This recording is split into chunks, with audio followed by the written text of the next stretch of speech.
What's up, everybody? Jimmy Faluca reporting with Frank. Frank, how's it going, buddy? I'm hanging in there. Uh, I'm trying to hang in there. After what I just saw on Extreme Rules, I'm not happy, Frank. Why is that? Not happy at all. Well, let's see. How can I put this delicately?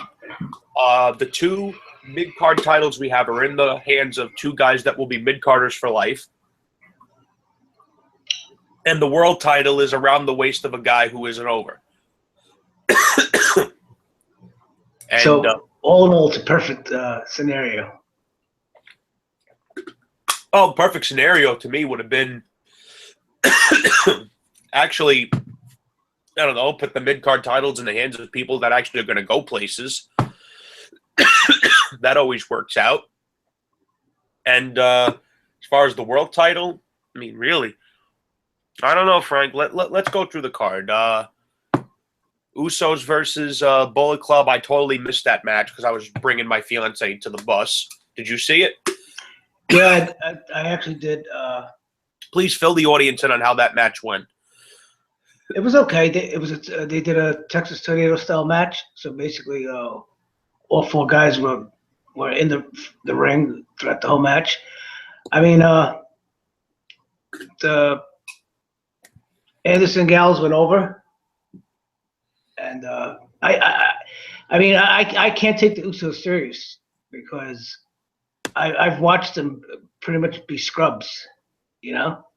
Now all of a sudden, I hear you saying. Now all of a sudden, because now they're acknowledging that they never acknowledged that Roman Reigns was their cousin when they were scrubs, when they were being booked as scrubs. They never acknowledged Roman Reigns as their cousin, and now they're Roman Reigns' shadow. Wherever Roman Reigns is, the Usos are. Wherever the Usos are, Roman Reigns is. And now all of a sudden, these guys are world beaters. But they went down. They went down to the Anderson Gallows. I mean, that was a no-brainer.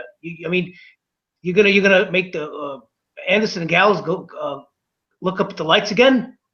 Jeez, come on.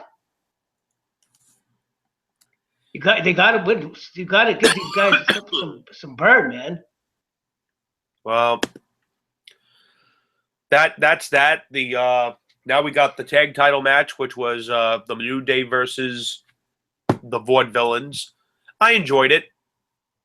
I like the Vaudevillains. I know that you don't really think that their gimmick is much. I like the New Day. No, I like the Vaudevillains. I don't think the New Day gimmick is much. I think it's a stupid. I don't know. It's a stupid gimmick. I don't see how it got over all of a sudden. Yes, it is a stupid gimmick that but it got over, and ultimately that's really all that matters, Frank. Yeah, I guess, but I mean, what I mean, does that mean anything could get over? Just because I mean, does it mean? What it means to me, the New Day to me are the perfect example, Frank, that if you give the wrestlers the leeway to do it their own way, it will be organic and it will eventually get over. Yeah, but Jimmy, so just because it gets over, that means it's cool now? It means it's a good gimmick?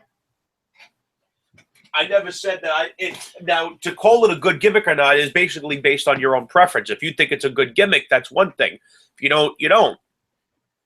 Whether we think it's a good gimmick or not is really irrelevant because they got over and they're universally over with the crowd, which is more than what I could say for their world champion. Mm.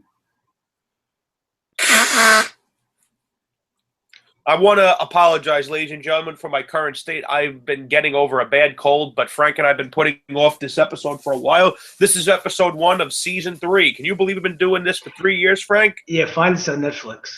And we pull a Jackie Gleason. We never rehearse. Nope.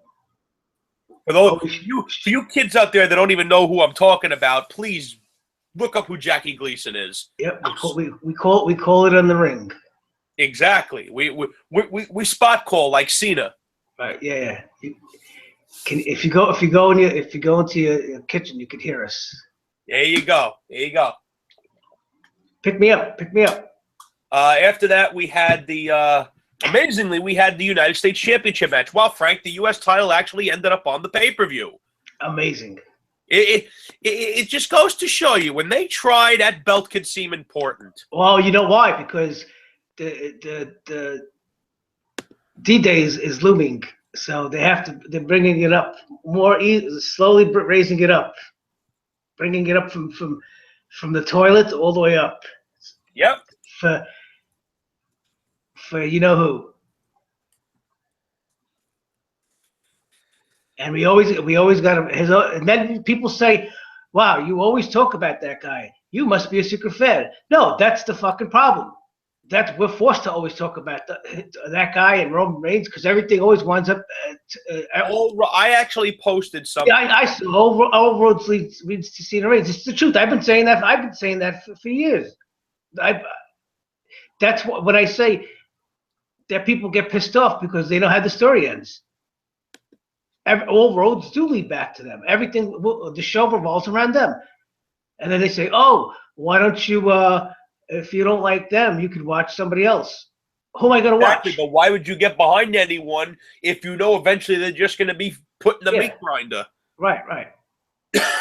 Well, Rusev kicked the shit out of Kalisto. Kalisto never really got a fair shake of showing what he could actually do. The guy's actually an incredible talent, a good wrestler.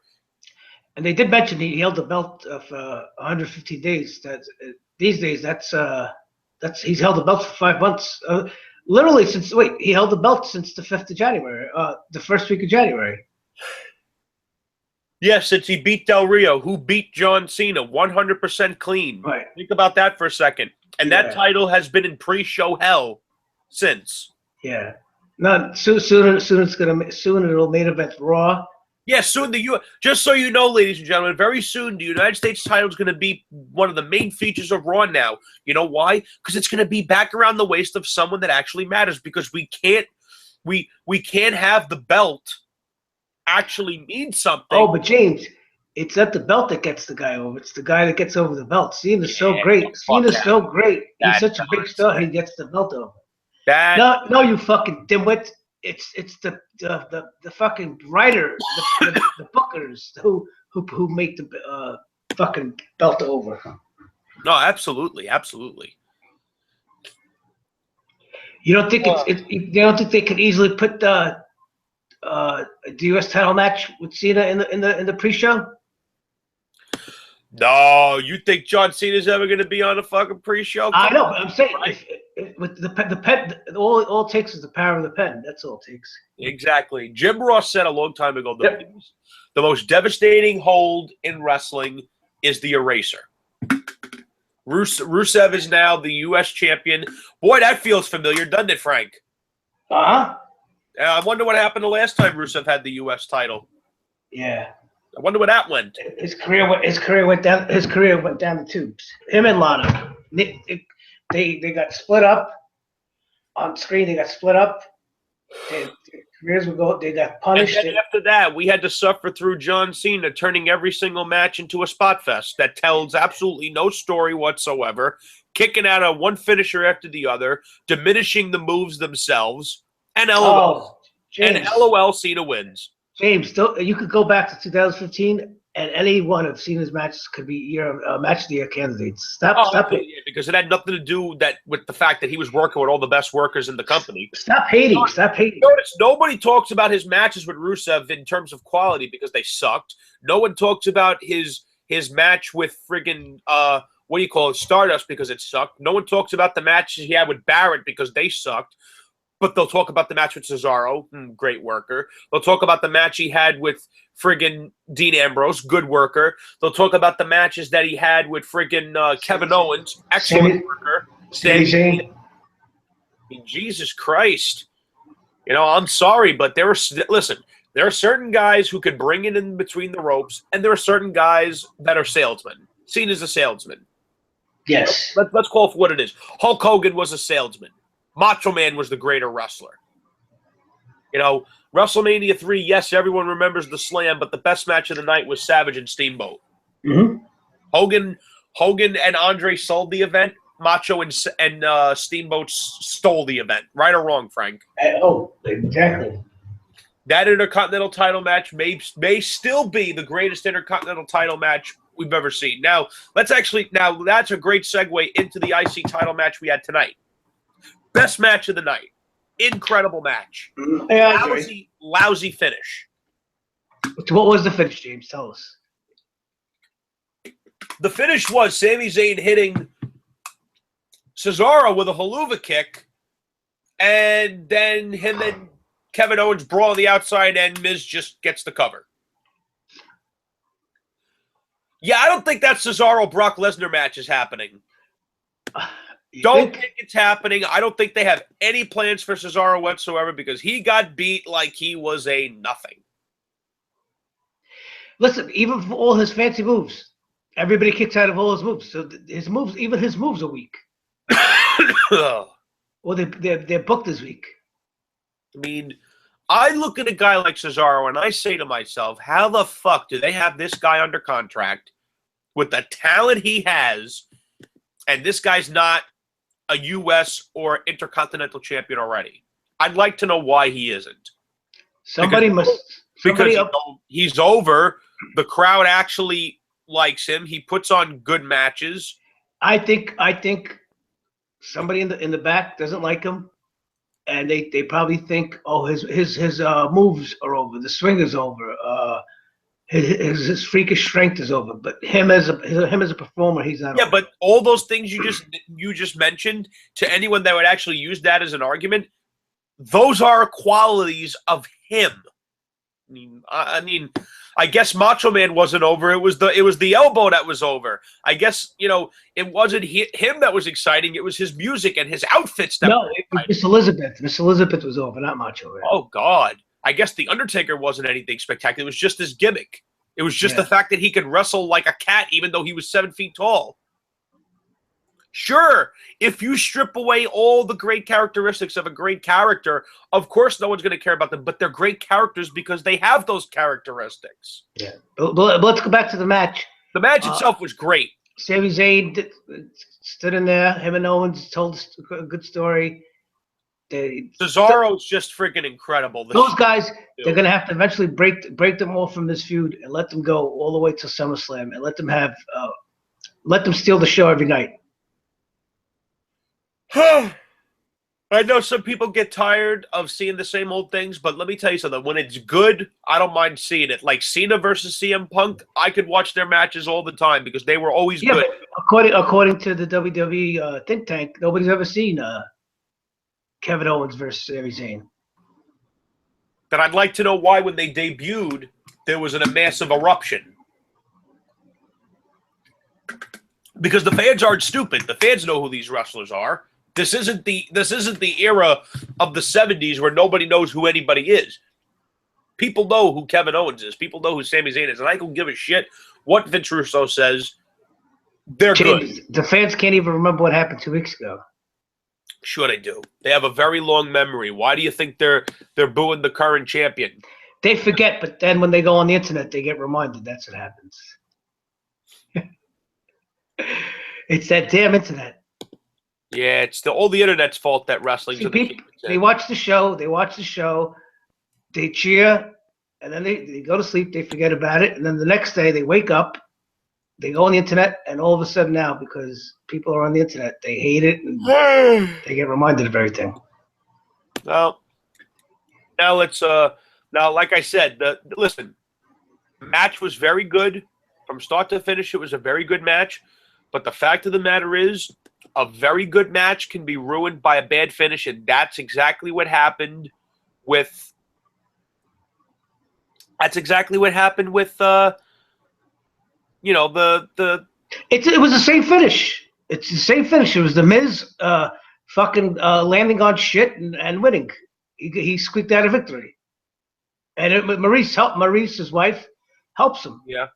Or she plays a hand in it accidentally or intentionally. The Miz has zero credibility. But that's his character. That's his character. His character is he's a wimp. He has a high opinion of himself, and he just luckily and freakishly manages to find himself in the right spot at the right time. Is it luck or is it that he's a genius? Exactly. All exactly. I just yawned for the record for anyone that doesn't really understand what just happened. I just look at one missed opportunity after another when it comes to Cesaro. I mean, how many times could they beat this guy? I mean, Frank said this months ago when we first started talking about, Roman. Roman. When we first started talking about, and that's actually the guy that'll end up getting it. When we were talking about Cesaro possibly getting a match with Brock Lesnar, first thing Frank said, well, he can't lose too often. That's the first thing. And what are they doing, Frank? They're having him get beat. And what was that record I saw online that he's in his career in WWE? He has 55 wins, 7 ties, and 112 losses. That says everything you need to know. That's a 30% winning percentage. So that means he's getting 30-70 booking. 37. That means he loses 70% of his matches. And who took the pin tonight? Cesaro. Why? Why couldn't it be idiot? That's why. If you want to know why, it's because they're idiots. The Miz holding the and this is where I'm going to get into another rant. So you have to let me go on this, Frank. Good. I'm going to step out for 2 minutes. Go right ahead. The WWE Intercontinental Championship is in the hands of somebody who is going nowhere. That is a problem. The Miz was in the main event of WrestleMania 27, and he was an afterthought. That tells you everything you need to know about The Miz. And as much as I hate him, if CM Punk was in this position with how over he was, that would not have been the case, no matter who was there, whether it was The Rock or Brock Lesnar or whoever the fuck. The Miz has never really been over. He never has been. And he doesn't get heel heat. He gets go-away heat. In other words, fans don't even want to freaking see him to boo him. Because let me explain something to you. If you actually believe that The Miz could out-wrestle a guy like Cesaro or a guy like Sami Zayn, hell, even a guy like Kevin Owens, then there's something wrong with you. Because the fact is, I look at The Miz and I say to myself, how the hell did this guy ever win a WWE World Championship? I don't get it. I don't get it. To me, I see nothing special in him. His B movies suck based on what I've seen. He has I can no longer say what match was The Miz in that you would actually watch back, because it's this match. And guess what? He had nothing to do with it. I can't think of a single move that he did that I thought was impressive. Not a single thing he did that I find impressive in this match. In a perfect world, Cesaro would have won the title tonight. Why? Because he needed it most. The Miz is going nowhere. He will never ascend to another level again. Because he had it and he lost it. And he's never going back. That is a fact. The Miz is never going to go back to where he once was when he was the WWE champion. He will never be WWE champion again. Mark my words. And if he does, I'll shave my head because I don't buy it. That's how much I'd be willing to wager. Cesaro, on the other hand, he needs to be built up. The guy literally just came back from injury. You should have put the freaking Intercontinental title on him last month at Payback. And instead you turned it into a fatal four-way clusterfuck. And even though it was a very good match, and it ultimately served no purpose whatsoever. Served absolutely no purpose. And now we get to the United States Championship. You think they try to go with a slow burn for that match, or just he's already wrestled The Miz enough times. Or everyone talks about you have to be patient. I've been waiting for Cesaro to get booked good since WrestleMania 30. Since WrestleMania 30, I've been waiting for this guy to get booked good. That's 2 fucking years. That's more than enough time. I guess it's just not in the cards. And that's retarded because the guy's actually good at what he does. He's very good at what he does. And now we get to the U.S. title match. Does anyone actually believe that Rusev's ever going to become WWE champion? Because I always believed, and Frank, please correct me if I'm wrong, aren't the mid-card championships supposed to be a stepping stone for you to become the world champion? Yeah. I mean, he should go. In the old days, whenever a mid-card champion, intercontinental champion, a U.S. champion, a TV champion. Whenever they had a good run with the title, and they looked like they were ready for the next level, they would go and work with the champion. I mean, let's go through the Intercontinental Champions first. Let's just go through them. Let's see. Ultimate Warrior is one. Bret Hart is another. Shawn Michaels is another. I'm talking about guys that were Intercontinental Champion and ended up becoming the WWF Champion, WWE Champion. Let's see. We got Ultimate Warrior, Bret Hart, Shawn Michaels, The Rock, Triple H, Stone Cold. Jesus Christ. Hell, in the 80s and early 90s, the Intercontinental Champion was the uncrowned heavyweight champion. And the funny thing is that belt always meant just as much, if not more, than the WWE Championship. Right. People cared about that. People cared about those matches more than the main event or the title match. Exactly. Wait a minute. We mentioned them both earlier, and we didn't add them in this list. How about Macho Man and Ricky Steamboat? Mm-hmm. You know, Macho Man definitely belongs in that list. You know, he stole the show at WrestleMania 3, and then a year to the day, he won the WWF title in the tournament.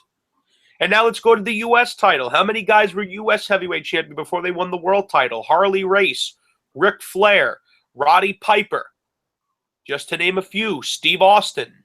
Sting, Lex Luger. Now we could also add, because he won it in 2010, Daniel Bryan was U.S. champion before he won the world title. Goldberg, yes. Diamond Dallas Page, Booker T.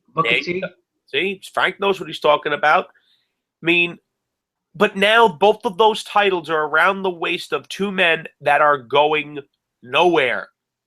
Why does it feel like those two guys holding those two titles are a complete and utter waste of time? Because they are. What have they done in the past that would tell you they're ready for the next level? We know how this angle ends. Somebody's going to beat them, and then they're going to be doing comedy acts on SmackDown 3 days later. We both know who's taken the U.S. title off of Rusev on Memorial Day. I'm not even going to bother getting into that. Maybe it's not on Memorial Day. Maybe it'll be on the next pay-per-view. Yeah, because Cena beating Rusev 3 straight matches didn't already prove that Rusev has no shot. If anybody says, "Oh, how do you know? How do you know?" If you already see it, he's already calling himself the greatest U.S. champion ever. He's been laying claim to that. He's been throwing that out that he was the greatest U.S. champion ever. Okay, please. And you know why? If anyone wants to turn around and say that Cena was, please tell me where you live so I can kick your ass, because that is ridiculous. That is ridiculous. How is Cena the greatest champion ever? By challenging rookies? And and not making any of them look good.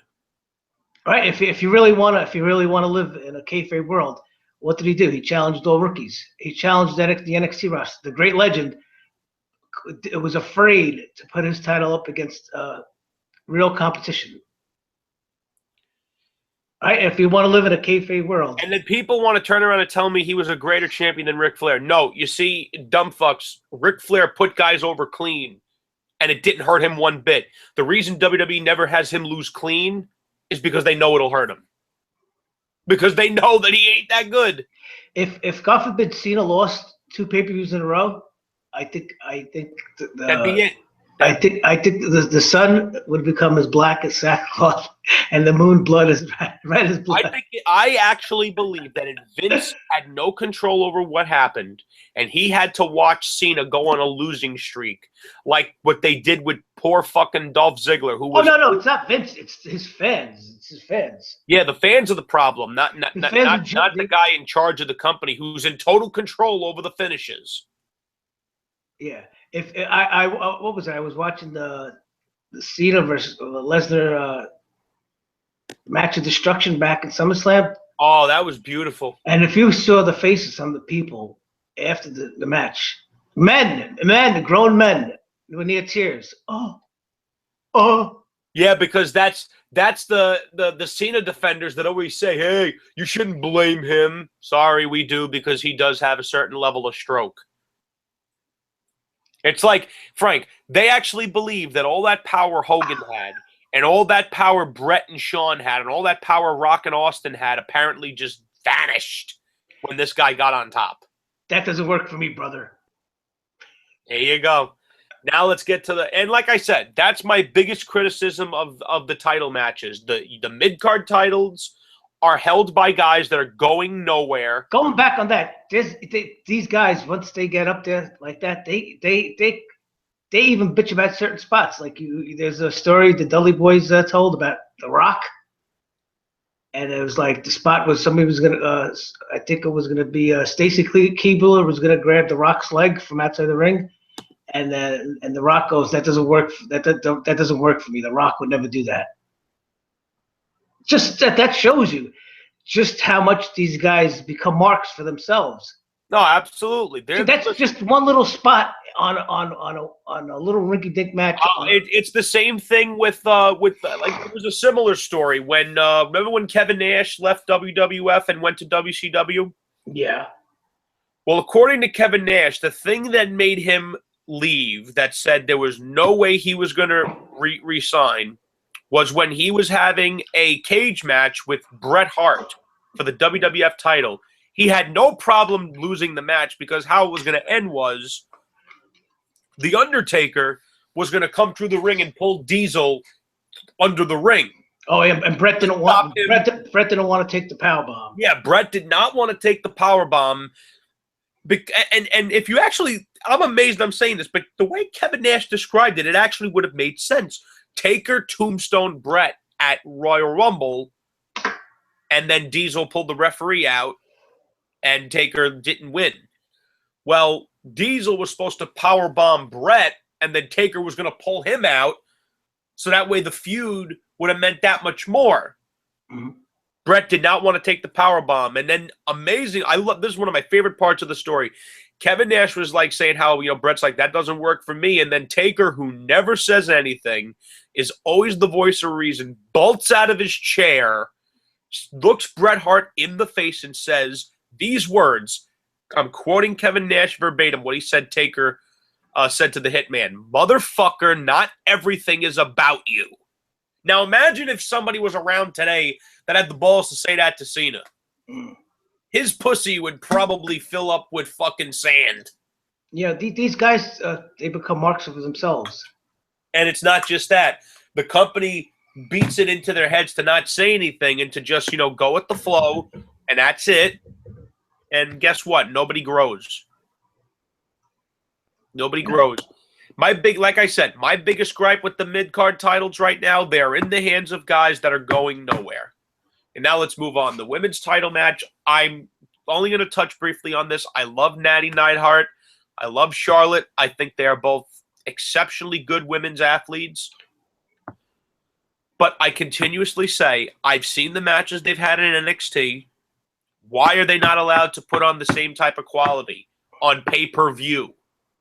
I don't understand it. I know, because God forbid one of them might actually get over. I just don't get it. Why are we continuously presenting Charlotte like she needs help? I mean, I'm sorry. There is nothing wrong with a credible villain. Because what happened? What was the finish of the match? The finish to the match was that Natty was distracted by someone dressed like Ric Flair that turned out to be Dana Brooke, and then Charlotte won via submission. To me, it's so retarded. She's playing the chicken shit champion. Exactly. And did we both not agree that the chicken shit champion role doesn't work anymore? I mean, not all the time. When the situation calls for it, yes, it is appropriate. Yeah. But in certain situations, it really shouldn't be happening. Like, quite honestly, I look at Charlotte and I say to myself, this is a woman who, pound for pound, can probably beat any of the women on the roster, and she really doesn't need help. I would have had no problem with Charlotte winning the match by herself, because then when Larry has said this on the show several times, the best villains are credible, because then you don't believe the hero can beat them. You know what? It's probably some writer probably was watching old Ric Flair matches and probably saw him cheating, and now it's like that's what she's going to be, I'm just like her sorry, father. Charlotte needs to be her own. She was her own person in NXT. She wasn't Ric Flair 2.0. Right. But I'm saying somebody probably saw Ric Flair winning and cheating and whatever. And I finally got my dad to watch a couple of NXT episodes. He loved it. And he said that if WWE, actually presented their show half as good as NXT, he would watch. My father hasn't watched Raw in weeks. listen, NXT is just straight up. They don't. There's no commercials. No, there's commercials. On whatever on. But they cut all the bullshit out. They get to the point. Right. There's no long-winded storylines or whatever. They just Raw is basically an infomercial with a ton of commercials. Yes. It's not a wrestling show. It's an infomercial with a little bit of wrestling sprinkled inside of it. And the funny thing is, their ratings are in the tank. Okay, So it's not a good infomercial. Because people finally, that's it. A large majority of the audience is finally like, well, finally saw what happened in the main event is probably one of the reasons why. Roman didn't win clean. That really has to be said. Roman did not win clean. But the fact of the matter is, for the entire match, AJ Styles got his ass handed to him. And the crowd booed the entire time. I mean, that was bad, Frank. That was bad. I mean, how much could you do to keep spinning it and hiding it and being in denial? It is what it is, and I hate using that term. It is what it is, but come on, I mean, it's just like if you look out the window and it's raining, you don't say, it's a nice day out. Exactly. We'll make the best of it. Exactly. Don't look outside. If you hate the rain, just stay inside. You don't look outside and see a foot of snow and go out to go to the swimming hole to, take a swim. Yeah. And you don't continue to push a guy as a hero when he's getting booed relentlessly. You present him as a straight-up villain. This whole tweener thing, it ain't working. And let me tell you, I did watch that match tonight. I didn't see anywhere where, even on I've seen a couple of highlights on Raw for the last couple of weeks. I don't see anywhere where Roman Reigns is working as a babyface. He's working as a heel. Yes, but he's being presented as a babyface. Yes. He's working his matches like a heel, which is good. But it's getting him booed, and they're still presenting him as if he's the hero. That's the problem. Right. Because at the end of the day, you're supposed to be happy that he won, and you're supposed to kiss his feet, acknowledge how great and awesome he is, and he's your hero. And the funny thing is, Reigns actually showed a lot of great moves out there. I mean, he did this crucifix. That was the Razor's Edge into the sit out powerbomb. Man, that was impressive.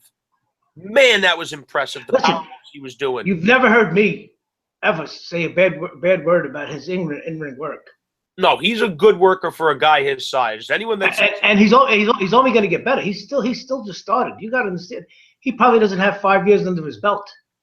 No, he's only got 3 and a half at most. He's got to get better.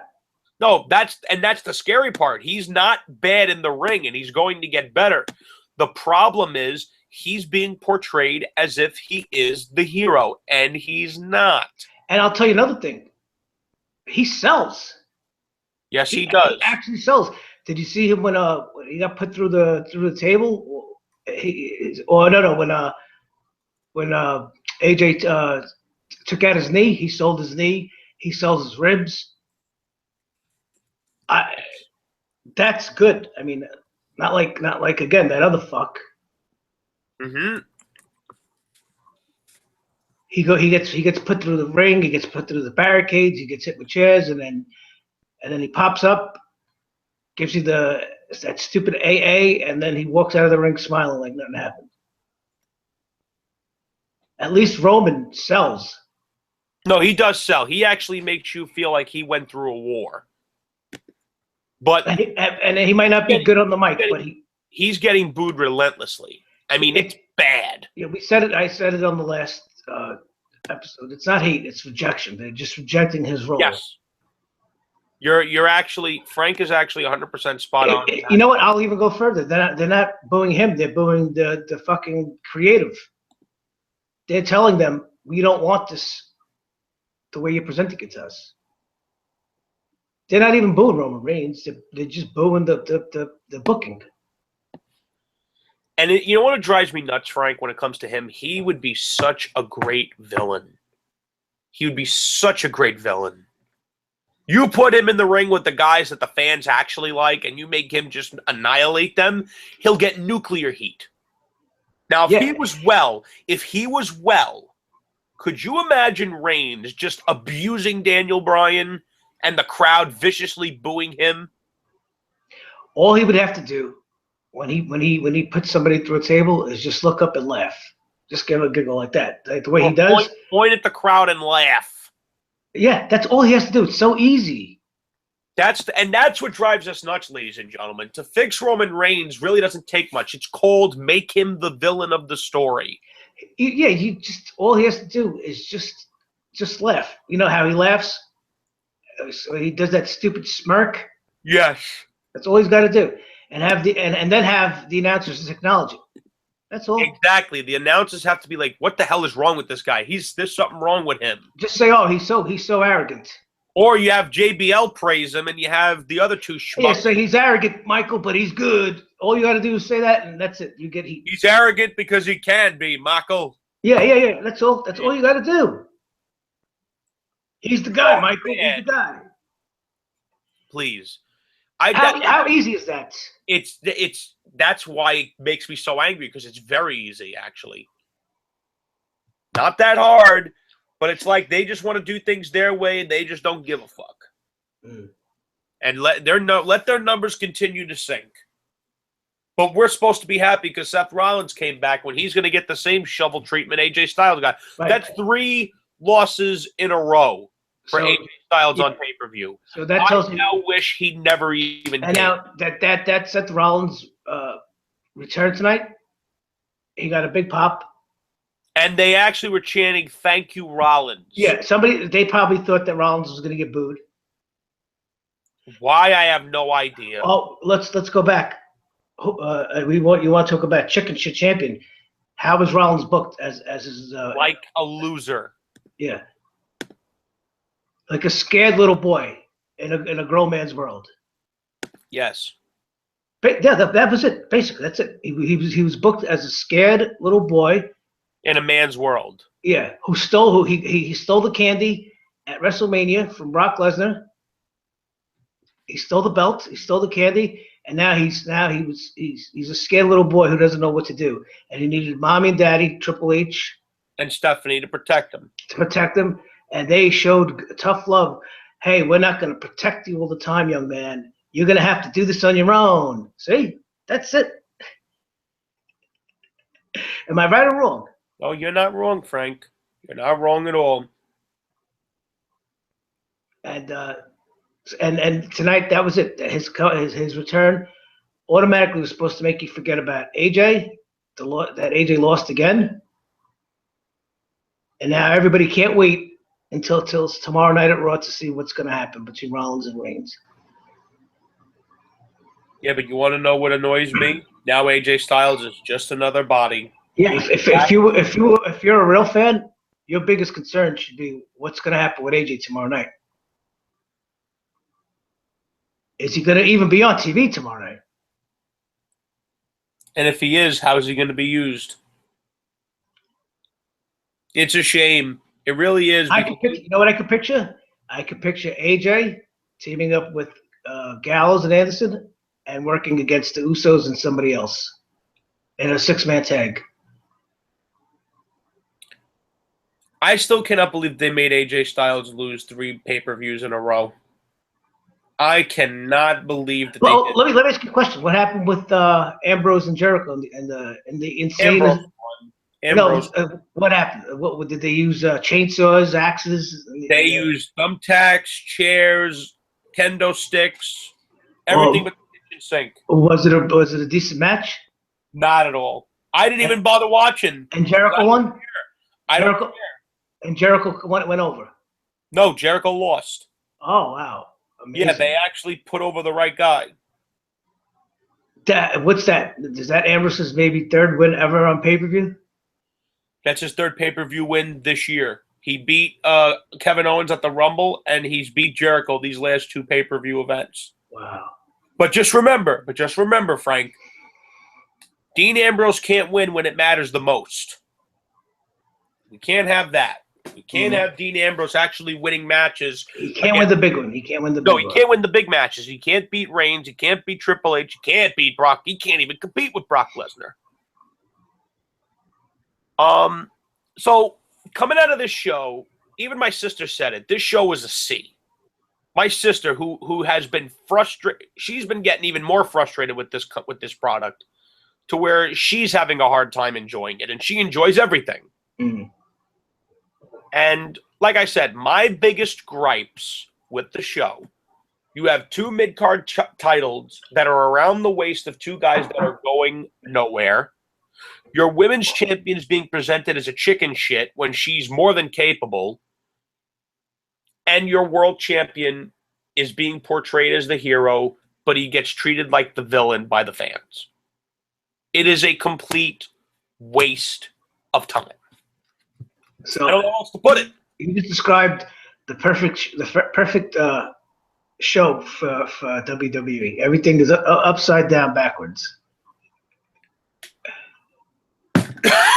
And I ask you, what reason do I have to watch tomorrow night other than Impulse?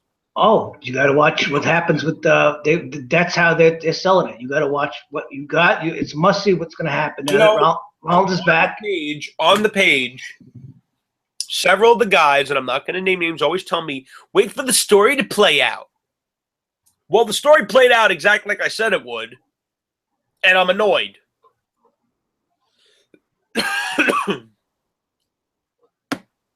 That is why when it comes to Frank, I'm actually going to make the audience see me. I look like shit. Sorry. It's okay. But I want to look into the camera, and I want the audience to look at me when I say this. I'm not sure of a few things in this life, but I do know that when it comes to pro wrestling, I have no doubt in my absolute mind. I have no doubt at all of the knowing that I am right when it comes to pro wrestling. I know for a fact that I know what I'm talking about, that I know everything I'm saying is true. It is a complete waste of time. Several of my friends have stopped watching. I mean, completely. My friend Rich at work that I've mentioned on the show many times has stopped. Larry, who's been a guest on this show, refuses to watch the new product. He told me 2 months ago, Jimmy, don't get excited about AJ Styles getting a title match. They're just going to feed him to Roman, and that'll be it. Sure enough, that's exactly what happened. James, nobody's forcing you or anybody else to watch it. Yeah, that's the even Matt on the page was like, that's the typical apologist answer. Don't worry, we're not. People, don't worry. Exactly. Don't worry. Tons of people aren't watching, and that's not good.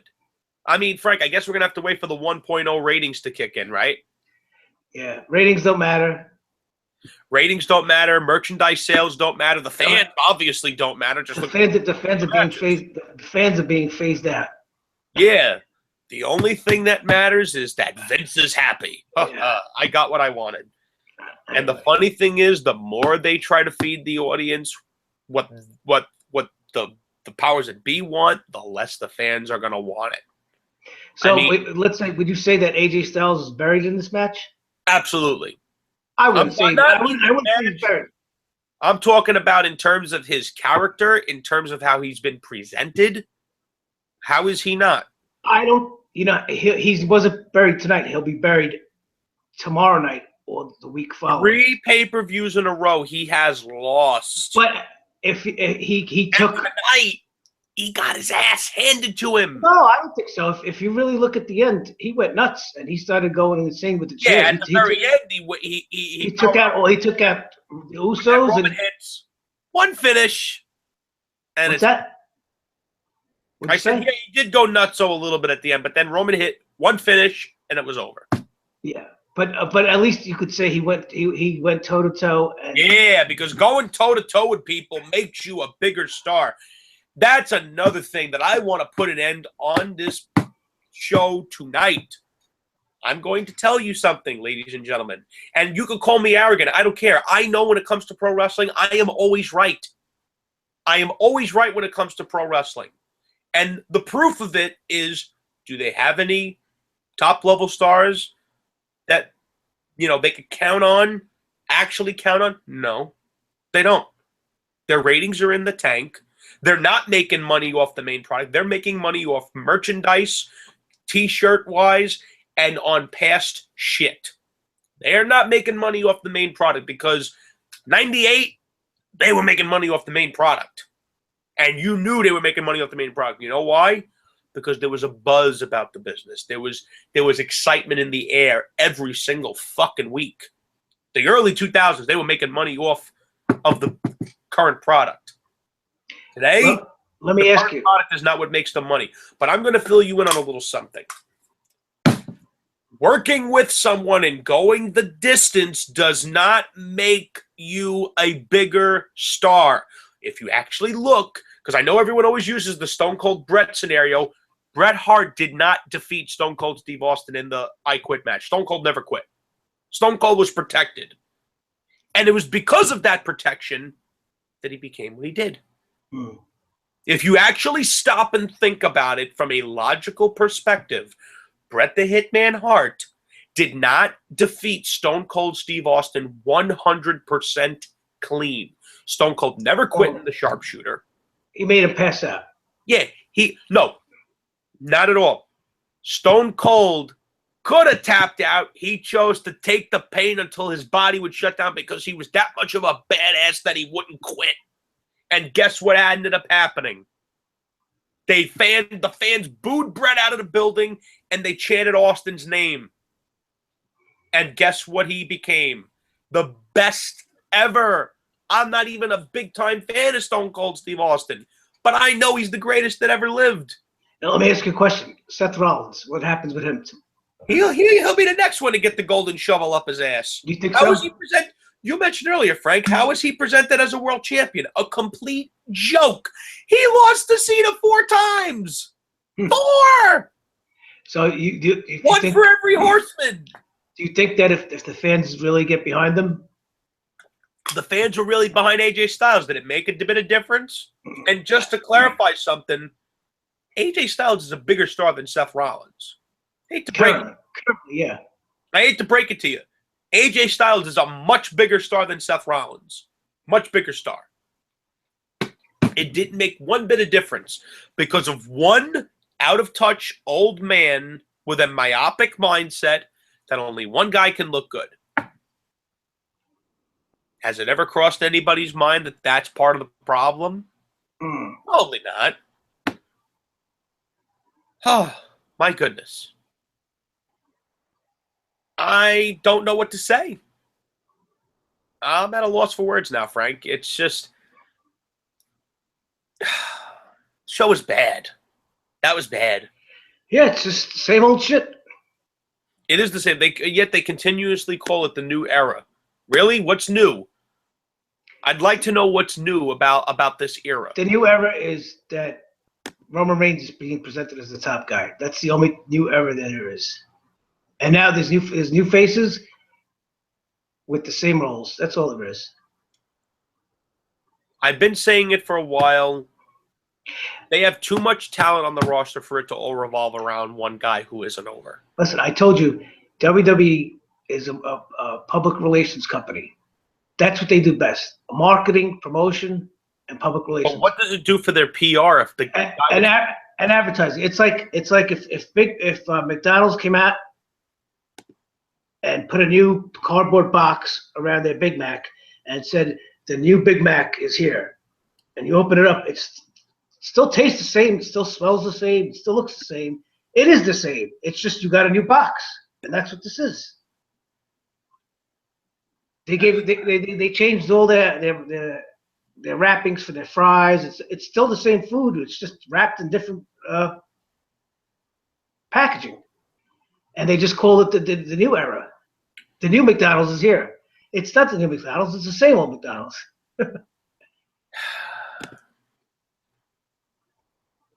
So what are we supposed to say? 3 years from now, we're supposed to say, "Oh, the new era. That was just as good as the Attitude Era." What? Please. Not that the Attitude Era was the greatest ever, but just the Attitude Era was the best era in wrestling history because it was the golden era. The reason the Attitude Era was the best time in the history of the business is because, and I'm going to just say it for what it is, the fans' will was the law. End of story.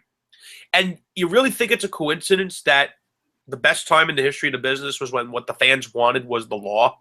No. From what I see, the arenas back then were always sold out. Wild. Everybody had a sign. Everybody was enthusiastic. And everybody was excited. You know those so-called smart cities that everyone likes to label? Guess what? Every crowd was fucking like that. Every crowd was fucking I don't see that. Every crowd, every arena. Every single crowd was like you would see the night after WrestleMania. And JR would open up the Raw by saying, "We're here in a sold-out Chicago, and we're sold out here in Wisconsin." Everything was always we're here in a sold out, and they didn't hide, they didn't pull back the camera. They showed you everything because they had no empty seats. Yeah, no, that's what you wanted people to see, that the place was packed. Anyway, and that's that. Oh God! Oh fucking mighty, Frank. What happened? I want to know what happened to this great business. I don't know. According to the loss of competition made them not give a shit anymore. Yeah, that's probably happened. According to the apologists, they're doing better than ever. The business is growing leaps and bounds. The company is growing leaps and bounds.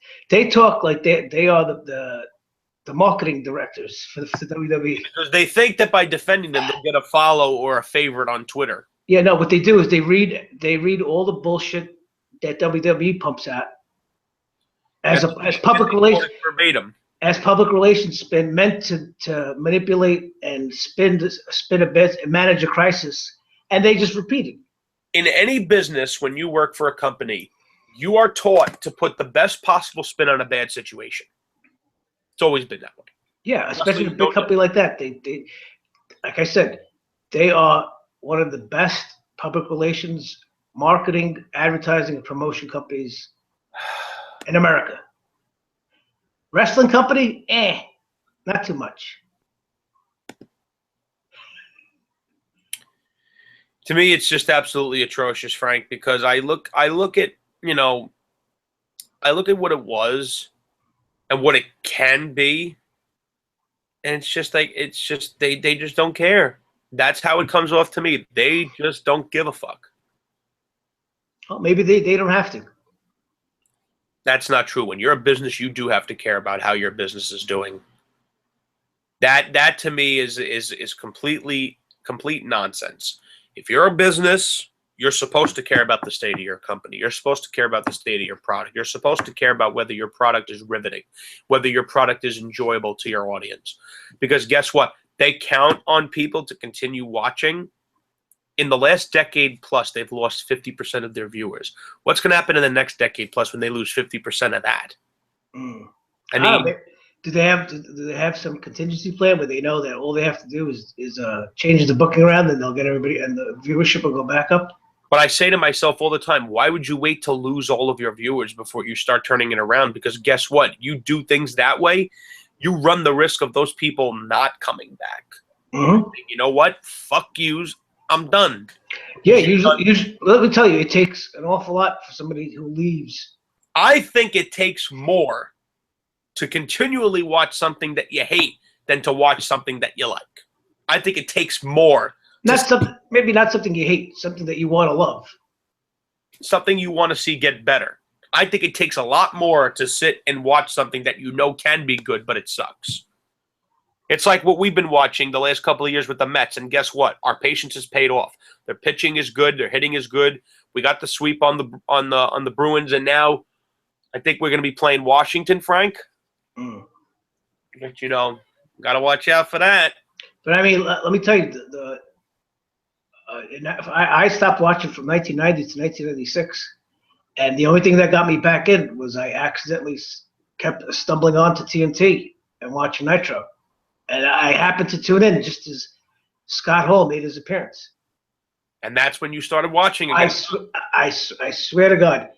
Now, before we finish for tonight, Frank, I got to ask you, because that's when you got back into it. I accidentally. I remember I was with. I had an ex-girlfriend, and I used to remember channel surf in my room, and I remember I kept watching. I was like, oh shit, Scott Hall's on this show, and the way he presented himself, I was like, wow. And every week I kept tuning back. I want to ask you a question, Frank. This is a personal experience question. Mm-hmm. What was your reaction when Hogan made the turn? I fucking cheered. No, because I've always loved. That's why I've always watched wrestling, was for the heels. Yeah, I love the heels. I love heels. I love watching stuff like that, and it was so perfect. It needed to be done. Brings a tear to a glass eye. No, because Hogan was so stale. He was stale in my eyes. He'd been stale for 7 years. What now? But you're saying would I react the same way if Cena did it? Probably not. I'd probably smile, but I'd have to see. See, now if Cena actually did turn heel, I'd have to see how committed he was. My reaction would be, finally, I can boo this guy and not catch any shit for it. I'd be initially happy, but I'd sit back and see how committed he was to being. No, see, I would be happy because now I would be allowed to freely boo someone that I actually don't fucking like. Right. Like, okay, in 2000, there was no wrestler that I hated more than Triple H. But he was a great villain, and I enjoyed hating him. It's just like back in the 80s. People enjoyed hating Ric Flair. People enjoyed hating Roddy Piper. People don't enjoy hating guys like John Cena and Roman Reigns because they're constantly portrayed as the heroes. I mean, did they just completely forget how pro wrestling works? I don't know. Anyway, I think that's done. We're finished. I don't know when the next time we're going to be doing a show, Frank. Maybe for the NXT special, maybe. Yo, Frank, will you be able to be here for that show? Yes. That's on Friday? I'll have to check. Hang on one second. Let me. It's on a Wednesday. That's perfect. NXT Takeover Revenge. It's on a Wednesday. It is a Wednesday, June 8th. I'm there. And as of this moment, ladies and gentlemen, the main event is going to be a first for NXT. It will be Samoa Joe defending his newly won NXT Championship against Finn Balor in a steel cage match. Oh, wow. And let me tell you something. That is a win-win situation for me. I love Finn Balor, and I love Samoa Joe. Everyone that knows me knows that the only reason I struggled through TNA the last couple of years was because I wanted to see Samoa Joe. It astounds me, Frank, how that company wasted him. They could have built their whole company around him. Now, we're going to go off the air, but I have one last question for you, Frank. It's a quick one. Good. For anyone that can see, there's a poster here that says Walk the Line. That's one of my all-time favorite movies with Joaquin Phoenix playing the role of the Man in Black, Johnny Cash.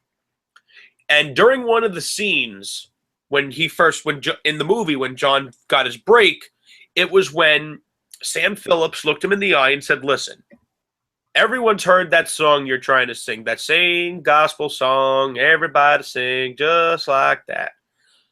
He says that's not the kind of song people want to hear these days.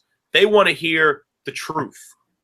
And he says to John, If you got hit by a truck and you were lying in a ditch somewhere and you had time to sing one song, what would that song be? And that's when he brought out Folsom Prison.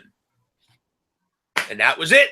From there on, it was up, up, up for Mr. Johnny Cash. He's one of my all-time favorite musicians. I actually would say he's my favorite. But now I'm going to present that question to you in this realm, Frank. If you got hit by a truck and you were laying in a ditch somewhere and you were dying and you only had time to watch one match, that's already happened.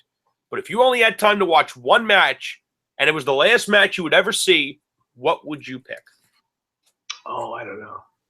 That's a hard question to answer. Oh, name, I guess, then name a favorite of yours then. Like a match that you know that if you put it on right now, you'd enjoy it.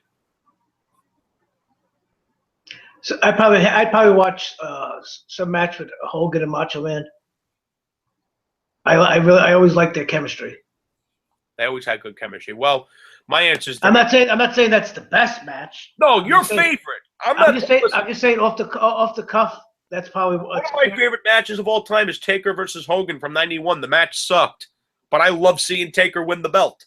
Mm-hmm. Has nothing to do with quality. Has everything to do with the fact that I love seeing Undertaker win. You know, he won the title 1 year after his debut. Had nothing to do with match quality. Had everything to do with the moment.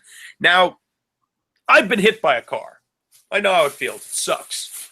But if I was hit by a truck and I was laying in a ditch and I only had time to watch one match, I'd be going with The Undertaker versus Kane. I'm talking the first match they ever had. I mean, if you stop and think about it, Frank, in '98, this was before Austin and Vince really got rolling with their story, Taker and Kane was one of the best stories WWE ever told. It started the moment Paul Bear got burned in the face by The Undertaker. Paul Bear. Oh, I agree. I rank that as one of the greatest feuds of all time. Paul Bear promised revenge. He promised The Undertaker that he started a fire he won't be able to put out. Hell in a Cell, Taker was kicking the shit out of Shawn Michaels, and then here comes this big giant freak with the red and the black. That's got to be Kane. That's got to be Kane. That's got to be Kane. The moment that made me, as a 7-year-old boy, frightened for The Undertaker's safety, which I never thought would ever happen, because I always knew, he'll choke slam him, he'll tombstone him, cross the arms, 1, 2, 3, Undertaker always wins. Kane ripped the door. I got chills. I know. I said it, and that was the first time. Right off the cell. That was the first time that the Undertaker looked scared. Yeah, he was like, not only because he saw his brother, but you saw how big he was in trouble. You saw how big Kane was a little taller than him. He's muscular, and plus the commentary was excellent. You know, Jim Ross just. Kane was presented as a real monster. I mean, he was just. And he was like Bane. He was like Bane. Kicks Taker in the gut, turns him upside down, and Spike tombstones him into oblivion. And for the next few months, Kane was unstoppable. You put him in the ring with Ahmed Johnson, crushed him. Put him in the ring with Vader. He took out everybody. Crushed him. Destroyed everyone. He was indestructible. Then he teases an alliance with The Undertaker, double crosses him, and I don't mind saying this on air because I was 7 years old. Shoot me. When I watched Royal Rumble '98 with my dad, back when we used to live on the old block, and when I saw The Undertaker get burned in that casket, I cried. 7-year-old Jimmy was crying like a baby, and I thought he was dead. But then... James. Rest in peace. Good one, Frank. Good one. But then I remember... My dad, when I came home from school, my dad said, I got a surprise, because I didn't get to watch Raw late because I had to go to school, which that's one thing that I've always never understood. They gear towards the kids, but they can't stay up past a certain time. I never understood that. Yeah. Well, my dad brings out this VHS tape, because back then, ladies and gentlemen, we used to have VHS tapes. There was no DVDs or DVRs for that matter. My dad pulls out this tape. He says, I got a surprise for you. So... Kane and Paul Bear in the ring. Paul Bear's cutting a promo. Then this casket appears on the ramp. Lightning bolt hits it, and The Undertaker rises from the grave, challenges Kane to a match at WrestleMania. And from that point to Mania, Taker was playing mind games with him. He was appearing behind them, disappearing.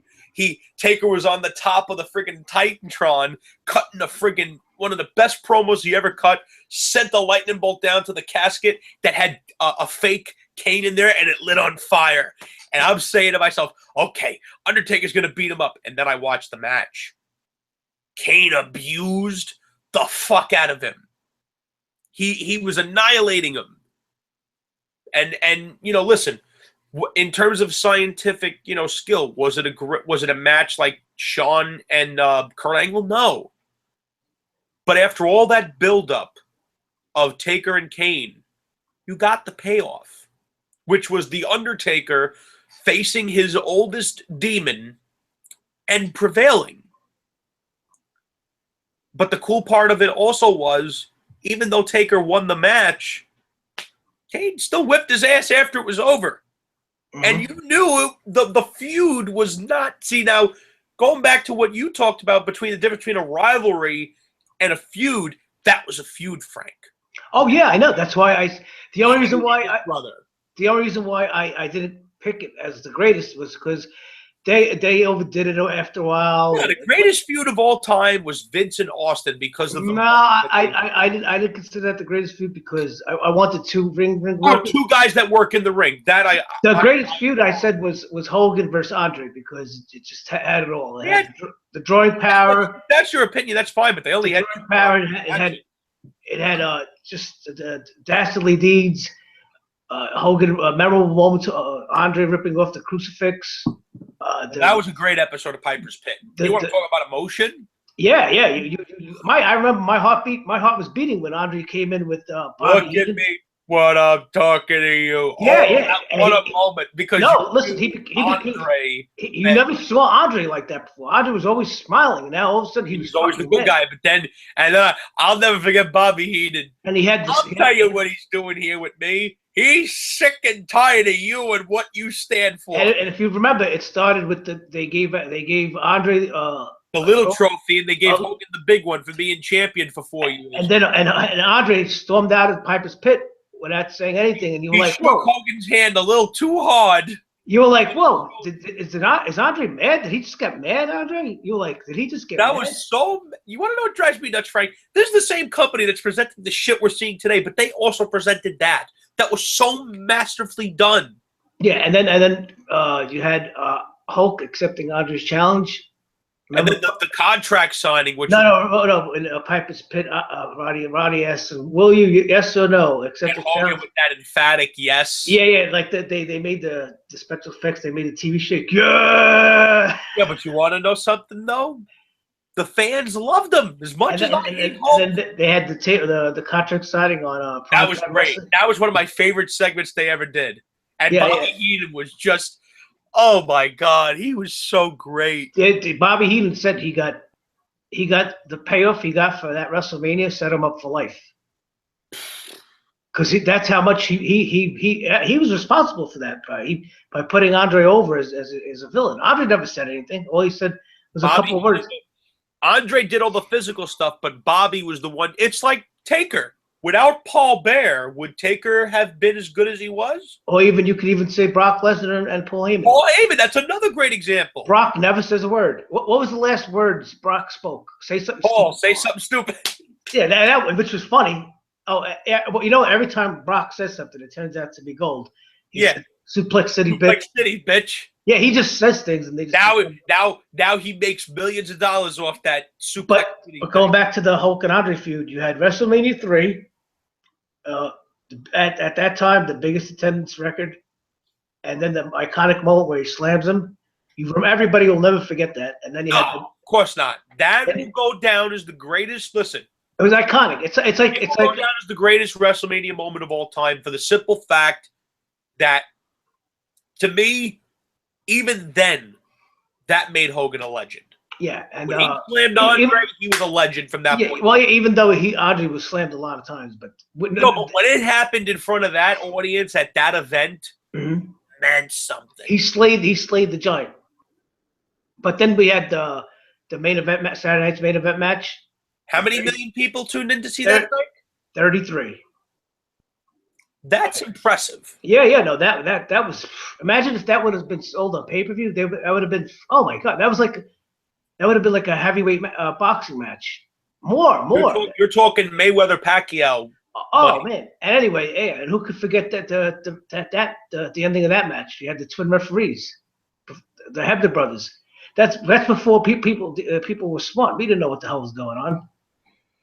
We were like, what the fuck? 2 referees? What? And the storyline was that DiBiase paid a referee to get plastic surgery. To look like Earl Hebner. Yeah.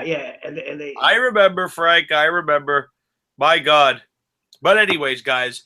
Anyway, yeah. We don't. Sorry about that stroll down amnesia lane, but Frank and I sometimes we like to indulge ourselves in the past because it was so great. Because we can't deal with the present and the impending future because it's caca. Yep. But anyway, that's going to do it for Frank and I. We will see you guys at NXT TakeOver Revenge. Please leave your comments down in the comments section. Anyone that wants to come on with us for NXT TakeOver, you're more than welcome. Just shoot Frank or I a message, and take care, guys.